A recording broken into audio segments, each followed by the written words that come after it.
All right, so welcome everyone. It's good to have you.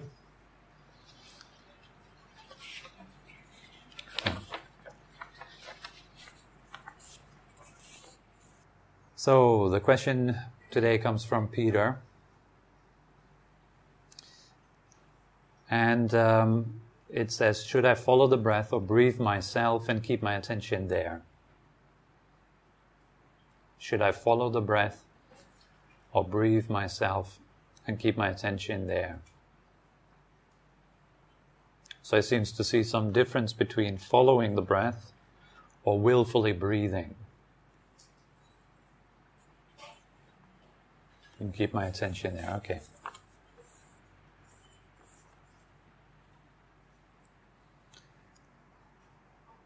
So, should we follow the breath?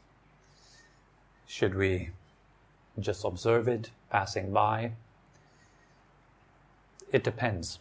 It depends on the circumstance, it depends on where you're at in your practice, it depends on your level of skill, your level of mindfulness, of awareness.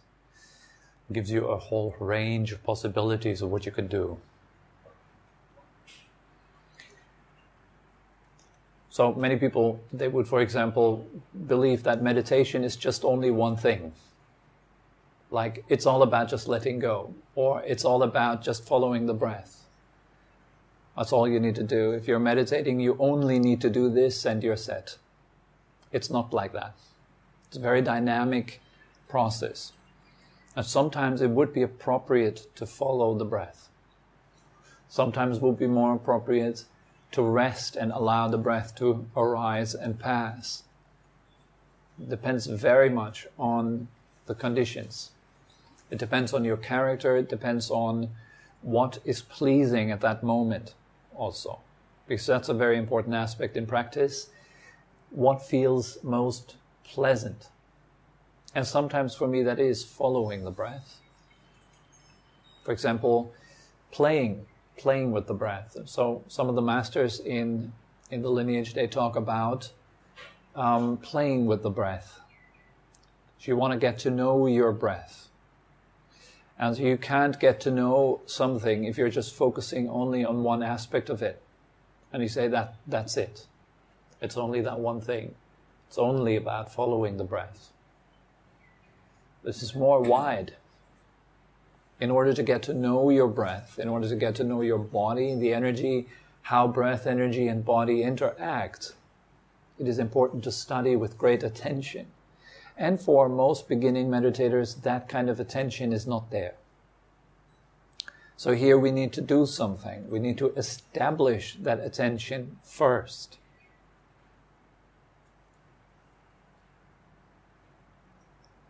You can't just jump into meditation and do it properly. You have to learn to establish attention first. That is a long process that requires a lot of right action. That's very crucial. We need to be able to act properly, both in our day-to-day life as well as in the meditation session itself. That's why the meditation that we practice does have many steps. It is a process of refinement. We can let go, in the beginning we can only let go of the coarsest parts. And even that is sometimes a bit difficult. And slowly go through this filtering process, letting go of more and more refined things. And during that process, what helps you to filter out things that are unnecessary is the ability to sustain your attention on something. And as you have noticed in this meditation session just now, it's not easy to maintain your attention on a point, right?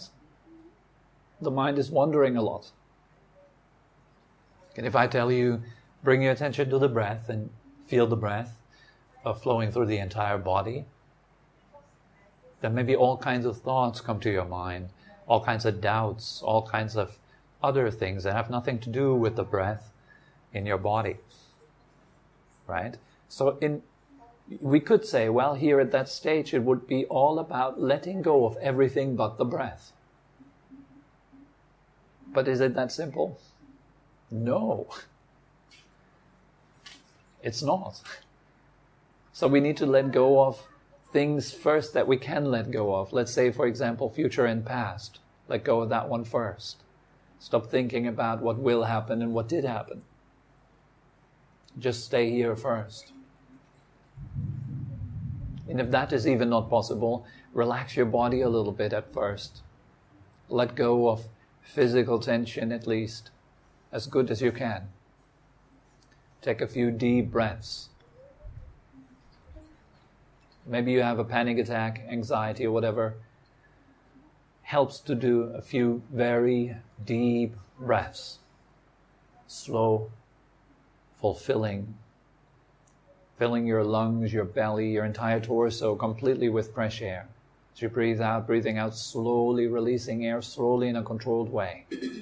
Takes your attention off the anxiety, brings your attention to something that is more vital, quite literally. You don't need anxiety to survive. You need your breath to survive, though. So this is a more vital point. Bringing our attention to something as important as the breath. And taking it away from something as harmful as anxiety. I'm not talking about natural fear that you would have when confronted with a tiger all of a sudden. Then you have fear and you want to run or you want to fight or something. You need that fear. You need it for survival. I'm talking about that kind of anxiety that you get in the middle of the night when you're lying in your comfortable bed and nothing is wrong but you're freaking out. You don't need that one to survive. You don't need the anxiety to survive that when you're standing in line somewhere and it's going extra slow and you might miss an appointment, you don't need to freak out about it. You'll just miss the appointment. It's not survival. So there's no need to have that intense panic fear response that you would have when your life is threatened. Right? So here it helps to do a few deep breaths and to actually learn to enjoy your breathing. And for that, yes, you do need to learn how to follow your breath. But not only that, you also need to learn how to adjust your breath properly. And in order to learn how to adjust your breath, you need to also learn how to listen to your breath. You can't adjust something if you're not listening to it. Maybe some of you do exercise, they practice yoga, you do stretches, right? So when you're stretching a body part, then it is unwise to just put your attention somewhere else while you're stretching. The risk of injury is much higher if you're not present while you're stretching yourself. Let's say you're watching a YouTube video about something completely unrelated while stretching. That is not very helpful for the process. Your attention is not with the stretch, it should be with what you're doing. So many people injure themselves unnecessarily because their attention is not there. The skill of actually listening to their body is lacking. So that's what we want to establish first. To really learn to listen to your body, to listen to the breath. What does your breath actually need? On the in-breath, what does your body need? Where is there tension in your belly, for example? Where is tension in your knees, your legs, your feet? On the out-breath, then, you respond because you have listened to it. You can then release it. Gently let go of that tension. And even that requires very careful proceeding. You can't just let go of tension in your legs. It isn't that simple. You have to really feel how is it? Where is it tense? So really learn to feel into that. As you breathe out, let go a little bit at least. Just a tiny bit. Can you? That's already very good. What would feel comfortable? How can you breathe in a way that feels most comfortable? That requires you to follow your breath, with your attention and adjust it. So following the breath, adjusting the breath is good. And then sometimes you just want to let go of doing anything to your breath. Maybe that's most comfortable. Like when you have a comfortable breath, then let go of adjusting it. And let go of following it. Then it's time to rest in it. So it's both. There is the necessity to do something, and the necessity to let go. It's not only letting go. And it's not only doing. Both. Doing and not doing. Nicely balanced. That's where many beginning meditators stumble, right there. They think it's all about doing. You need to focus, you need to use your willpower to stay on the breath. And then others say, just let go, don't do nothing. Not possible. So I've been working together with many beginning meditators for a long time. And it's completely normal to have absolutely no clue what it means to not do anything. It's impossible. If you tell someone, well, drop all activity right now, don't do nothing, they wouldn't know. How do I do non-doing? How can I do that? Just let go? How? But it's still stuck in so much confusion that you have to approach it very slowly, gradually. It's the case that there are some masters who have a sudden flash of realization, and they suddenly realize, wow, there is no need to do anything, for in reality there is no doer. That's enlightenment. You don't start off with enlightenment. You start off with delusion, from confusion. If you truly discover that there is no doer at all, well then that's the end of doing. But right now for all of us there is a doer. And so the skill is to transform the doer, to make the doer skillful, so that your mind serves you in your life. At least that your mind doesn't damage you in your life, that it stops hurting you. That's the first task. Make your mind in a way so that it doesn't turn against itself constantly, that it's not in its own way constantly. There are simple methods to do that. Gratitude is one of them.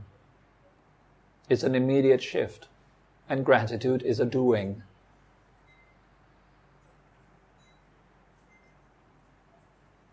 Kindness is a doing.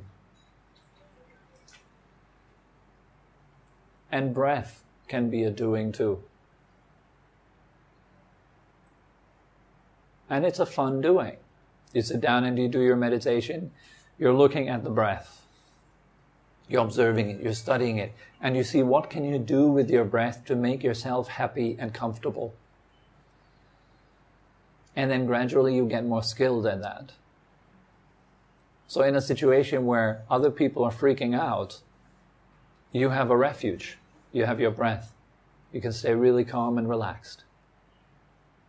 You won't make it, traffic jam, accident on the road. You still got your breath. Where other people that freak out, they honk their horns. It doesn't help. Honking their horns is an accident. Everything is blocked. Honking your horn does not help. So, might as well just relax, right? Freaking out doesn't help, so why not just relax?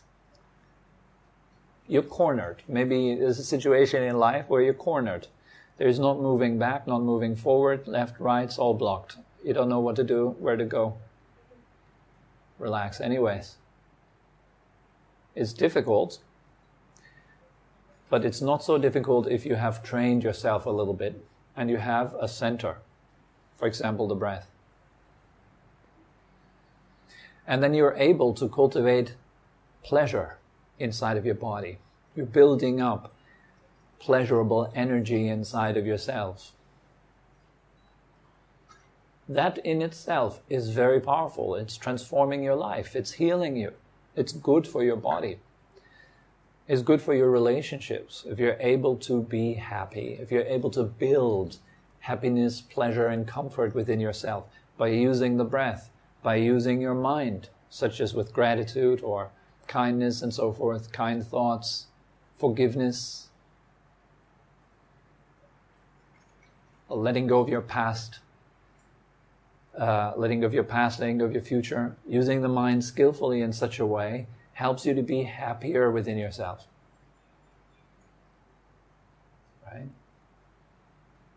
That's why we should aim for pleasure. And what kind of pleasure should we aim for? Harmless pleasure. It should be a pleasure that is neither harming you nor other beings. Both short-term as well as long-term. That's difficult to find. Because most of us, we opt for short-term pleasures which are harmful on the long run. A good example is really tasty food. Short-term pleasure, long-term damage. Through MSG, through artificial sweeteners and whatnot. It's all good tasting, but it messes up your system. It messes up your body on the long run, so it would be wise to then not follow such pleasures, but follow pleasures which are good for you short-term as well as long-term. To give you an example, it would be the pleasure deriving from giving, from sharing something that is meaningful, helping someone. It might even be short-term hassle for you, but it gives you long-term pleasure. It gives us long-term happiness. The more we are able to help others, to be of service, to be kind to others, the happier you will be. The more we are only focusing on ourselves, the more miserable we will be. And this is a very concrete doing, isn't it? To get out there and actively be kind to yourself and others. As good as you can. You don't need to make it a thing. You don't need to go out there and then try to kind of push your kindness upon everyone else. But, there's so many opportunities to help someone, to use your time, your money, your energy, your sweat, your smile, whatever it is to make someone else a bit happier. That is an example of establishing long-term happiness. Those people who lead a kind lifestyle, a kind life, they will die with a smile on their face. They will die with ease. Those who are extremely selfish, they will die with pain, with great unease. More selfishness, more harm they leave behind, more confusion at the time of death, when everything turns out that it is uncertain what happens next. Nobody really does know.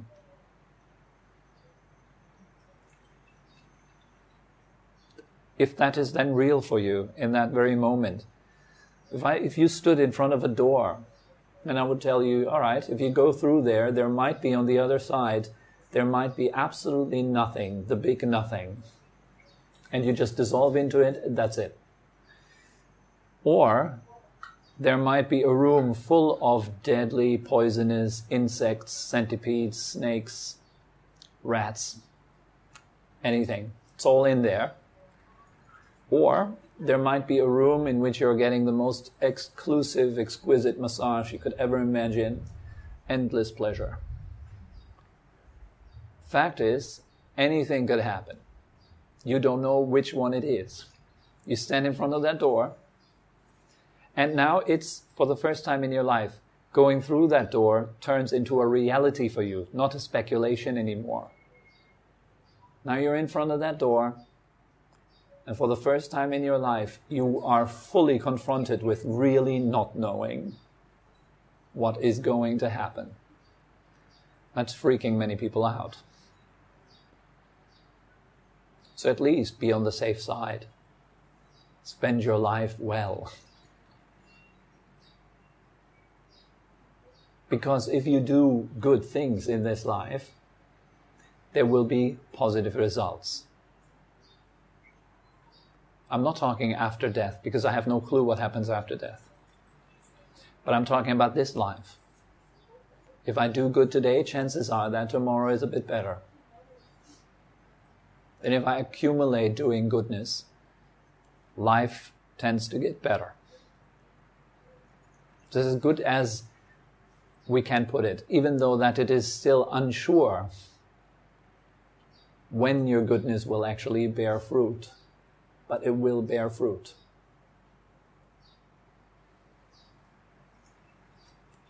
So the doing aspect of the path is very important. Don't neglect it. Don't put it aside. The path is incomplete without the doing. And it is incomplete without the not doing. As much importance as the doing has, equally important is the non-doing. And that's where ideally all your doing should lead to a state where the doer finally dissolves, where there is no more sufferer, nobody that's stressed, nobody that's freaking out, where everything is back to nature. You don't see yourself as any different from the universe anymore. You're not in the universe. You're not a part of the universe. There is no you. There is just the universe. That's high realization. We're talking about enlightenment. So we got to be honest. Where are we right now? Enlightenment? No. Wanting to be a bit happier? Yeah. Wanting to suffer a bit less? For sure. How to do it? Follow your breath. Control your breath. Let go of your breath. 3 methods of dealing with your breath. Following and controlling are all designed to understand your breath to such an extent that you can make it as pleasurable as possible. And let me tell you, it is absolutely possible to experience immense bliss and pleasure through your breathing. You can completely space out on your breath anytime in your life. Waiting on the red traffic lights, you can completely space out on your breath. Feel incredibly good inside of your body, inside of your mind. That is possible. Why not?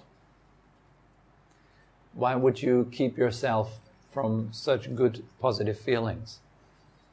Right? If you had a button that you can push, and each time you push that button you would feel really, really good, you would push that button a lot. Particularly if there is no side effects. Because we have something similar in this life, it's called drugs. You push a button or you eat a pill and bam, there it is. Happiness, bliss, new perspectives, an amazing experience of life. But it destroys everything. Destroys your health, your relationships, your social life. Bit by bit, it turns you into a wreck. So it comes with a huge downside. And it dulls the mind completely. Breath gives you the same results because, it's just inside of you. All these states of bliss, of happiness, of joy, they're inside of you. And if you know how to use your breathing, how to relax into your breath, they are available to you too. That's like pushing a button without any side effect, being able to make yourself happy, clear, joyful. So learn how to use your breath, how to follow it, how to control it. And then also learn how to leave it alone. Once you feel good with your breathing, stop controlling it. You got to let go of your breath. You got to relax into awareness itself. But it takes a very detailed, slow process for all of us. It requires a lot of attention. So how about your attention right now? Is it very stable? Does it last long? If not, train it. Without your attention lasting even a little bit, there's not much going on. Your life will not change. You lack the power to change your life. Happiness doesn't come with short attention span. Then you only have pleasure, short-term pleasures. Life will be sometimes feeling good, sometimes feeling bad. The majority, it will be kind of average. Like, if you look at your day, so far, how many highs were there? How many average moments were there? How many low kind of feelings were there? Just for today, just until noon today. From waking up until now. How much percent of your experience is bliss? How much percent of your experience is, just washing my hands, just walking around, just shopping, just average stuff, right? And how much of your experience is dreadful, unpleasant? Got to be able to evaluate and assess the situation. How am I like? How's my experience like? And then based on that, work with it. Become aware of your breath. Direct it into your whole body. Become the breath. Let there be nothing but breath. That means the mind is unifying with the breath. That in that moment, in that experience, there is no me looking at breath. There is no observing the breath. There is just breath. So we're aiming for that. Does your body have some tension? Relax it. Are you drifting off to past and future? Let that go. Come into the present moment. Is your mind talking? Let it go too. Come into stillness. Now you're ready for the breath.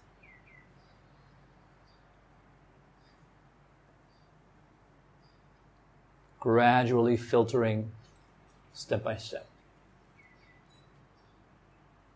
Filtering tension, filtering past and future, filtering verbalization,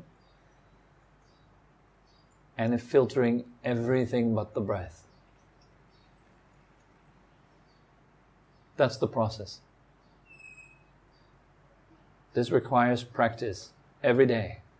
Very committed doing. Got to make that a priority if you want to be successful. There's a meditation master in Thailand, I think it was Luang Tam Mahabua. He says you got to be crazy about meditation.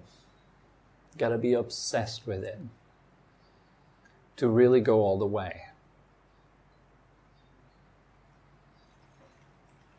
That really means that your own mind, your own happiness has got to be so important to you that everything else becomes unimportant. Imagine one village in this world where people put priority to happiness, their own happiness, and where they take responsibility for it full on. Imagine that one village. Would it be a different place to be? Everybody decides, okay, I'm responsible for my own happiness and well-being. Let's do it. Let's cultivate it. It would be a very different place. Would people have to lock their house? Would there be a need for police and guns?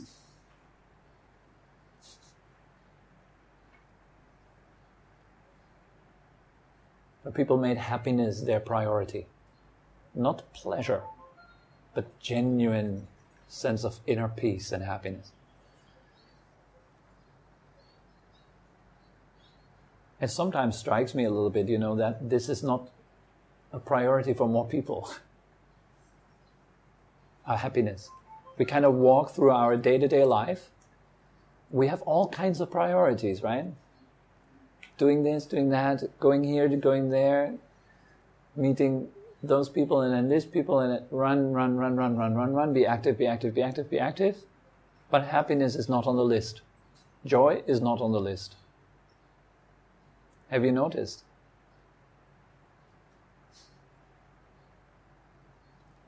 Did it occur to you consciously in your life, waking up in the morning and saying, okay, today I really want to make myself happy. And I want to dedicate that day to this pursuit. Not only pursuit, but actually to arriving there today. To experience it. To help myself, to take care of myself, to be good to myself. Forgive myself, to let go of stress and trouble and pain and tension and anxiety. To leave it, to let go of it. Allow this to become conscious in yourself, in your mind. Why am I here? What am I doing right now? What am I doing it for? Ask yourself this question frequently. What am I doing right now? What am I really doing it for? If I was to die tonight, would I still do it? If you make a decision, ask yourself, what decision do I make right now? Where does it lead? Why am I making it? Based on what do I make it? Does the decision come out of fear? Then guess, where will it lead? Does the decision come out of worry? Then where will it lead? In other words, does the decision come out of yesterday? Where will it lead? It'll lead you to more of yesterday. Reliving your past. Not being able to take control of your life. Not being able to change because we're stuck in our past. We keep repeating our thoughts, our feelings, our habits, our actions. Same stuff we did yesterday. We think the same way we thought yesterday. Notice that? That's why we have a hard time changing. That's why life just kind of turns out to be the same every day. Because our thoughts, our mindset, our emotions, it's all the same all the time. Spinning around and around and around. Mindfulness helps you to break through, to break out. For those of you who know our logo, if you don't know the logo, you can look outside. It's there, I think it's somewhere here too. Yeah, there you go. That's it. That's our logo. If you wonder what that is, what that means, sometimes, I think I had that question one time, what does your logo mean? It means precisely that. If you see the red dot in the center, that stands for mindfulness. You see the white thing around it? If there is no mindfulness, the white thing would be a circle in itself. Repetitive behavior. Not leading to release, not leading to peace, not leading to happiness, but just leading to endless repetition of yesterday. But thanks to mindfulness, the circle is broken and there is a way out to the pointed tip. There's a deeper meaning of that too, but I think for now this is enough. Mindfulness is your way out. To not stay trapped in what was, but to redefine yourself skillfully and then to let go of yourself skillfully. Cultivating and letting go. Okay, so this is all that comes to mind for today.